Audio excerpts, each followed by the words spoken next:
wabarakatuh. Perkenalkan, nama saya Lisnawati dengan NIM 877897849 dari UPBJJ UT Pontianak, Fakultas Keguruan dan Ilmu Pendidikan, Program Studi Pendidikan Guru Sekolah Dasar.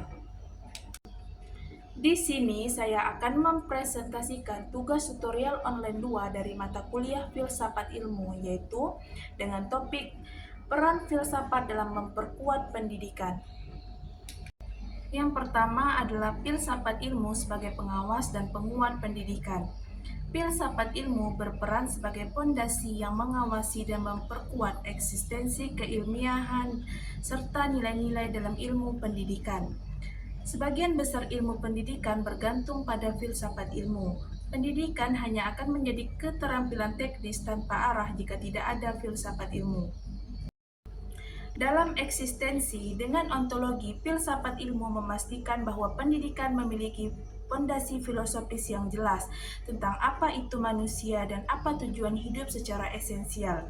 Dalam keilmiahan, epistemologi menuntut pendidikan untuk menggunakan metodologi yang sistematis dan subjektif, sehingga praktik pedagogi tidak didasarkan pada intuisi semata-mata, melainkan pada penelitian yang dapat dipertanggungjawabkan.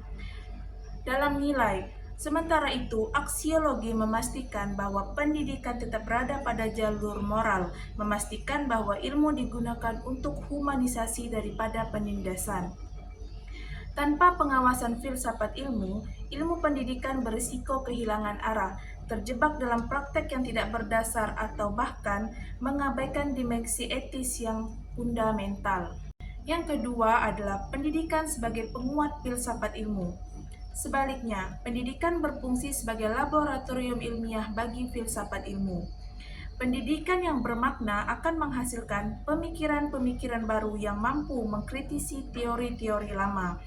Dalam proses pendidikan, konsep-konsep abstrak dalam filsafat akan diuji terkait dengan kehidupan sosial. Filsafat ilmu akan tetap hidup dan berkembang jika pendidikan dapat menghasilkan generasi yang kritis. Yang ketiga adalah filsafat sebagai pisau analisis. Filsafat dapat disebut sebagai pisau analisis yang tajam dalam membedah persoalan-persoalan pendidikan melalui 3 cabangnya. Yang pertama adalah ontologi, epistemologi, dan aksiologi. Pertama, dalam ontologi, mempertimbangkan apa sebenarnya pendidikan, apa yang sebenarnya diajarkan kepada kita, apakah itu konstruksi sosial atau kebenaran mutlak. Yang kedua adalah epistemologi, membahas cara memperoleh ilmu, bagaimana metode mengajar yang paling efektif, bagaimana kita tahu bahwa siswa benar-benar telah paham. Yang ketiga adalah aksiologi, membahas manfaat dan nilainya. Untuk tujuan apa ilmu itu dipelajari? Apakah kurikulum ini bermanfaat bagi karakter siswa atau hanya untuk pasar kerja? Yang keempat adalah contoh konkret dalam praktik pendidikan. Contoh konkret penerapan filsafat ilmu dalam praktik pendidikan dapat dilihat dalam berbagai aspek.